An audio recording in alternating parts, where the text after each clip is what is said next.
Himalaya ಪರ್ವತದಲ್ಲಿದ್ದೀವೋ Mount Everest ಪರ್ವತದ ಮೇಲೆ ಇದ್ದೀನೋ ಗೊತ್ತಾಗ್ತಾ ಇಲ್ಲ.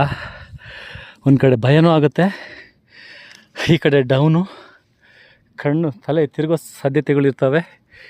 ಈ ಕಡೆ ಹೆಚ್ಚಾಗಿ ಯಾರೂ ಬರೋಕ್ಕಾಗಲ್ಲ, ಧೈರ್ಯ ಇರೋರು ಮಾತ್ರ ಬರಬಹುದು, ಕಾಶನ್ ಕೊಟ್ಟಿರ್ತಾರೆ. ನೋಡಿ ಅಲ್ಲಿಗೆ ಹೋಗಬೇಕು.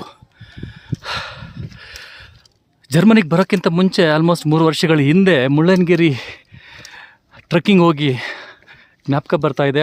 ಇದೇ ಥರ ಇತ್ತು, ಬಹಳ ಮಜಾ, ಚೆನ್ನಾಗಿತ್ತು. ಈಗಲೂ ಹಾಗೆ ಅನಿಸ್ತಾ ಇದೆ.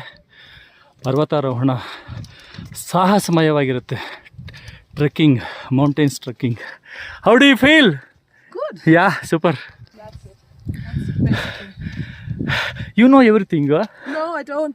My uncle is from Luzern. That's How? You are Swiss? No. Where are you German. from? German. I am also German. I am working in Germany. Ah, yeah. Thank you. I will go there also. Thank you for your information. No Yeah. problem. ಅಲ್ಲಿಗೆ ಹೋಗಬಾರ್ದು, ಅದು military ಏರಿಯಾಗೆ ಮಾತ್ರ ಅಂತ restriction ಮಾಡಿ gate ಹಾಕಿದರೆ. ಇಲ್ಲಿ ಗವಿ ಥರ ಇದೆ, ಒಳಗಡೆ ಹೋಗಬೇಕು. ನೋಡೋಣ. ವಾವ್, ಬಂಡೆ ಕಲ್ಲು, ಇದರ ಮಧ್ಯೆ ಗವಿಗೆ ಇಳ್ದಂಗೆ ಇಳಿತಾ ಇದ್ದೀನಿ ಗುರುವೆ. ರಿಸ್ಕ್ ತಗೊಳ್ಳೋದೇ ಜೀವನ, ಆ ಥರ ರಿಸ್ಕ್ ತಗೊಳ್ತಾ ಇದ್ದೀನಿ ನಾನು. ಹೊರಗೆ ಇಳಿದು ಬಂದ ತಕ್ಷಣ ಹೀಗೆ ಕಾಣಿಸುತ್ತೆ ನೋಡಿ. ಅಲ್ಲಿ ಜನ ಟ್ರೆಕ್ಕಿಂಗ್ ಥರ ಹೋಗ್ತಾ ಇದ್ದಾರೆ ನೋಡ್ರಿ. ಮೊಬೈಲ್ ಬೇರೆ ಆಗೋಗ್ತದೆ, ಬ್ಯಾಟ್ರಿ ಇದೆ. ಮತ್ತು ಇಲ್ಲಿ ಮೆಟ್ಲು ಇಳಿದ್ರೆ ಆ ಕಡೆ ಪನೋರಮ ಕಡೆ ಹೋಗ್ಬೋದು. Thanks god.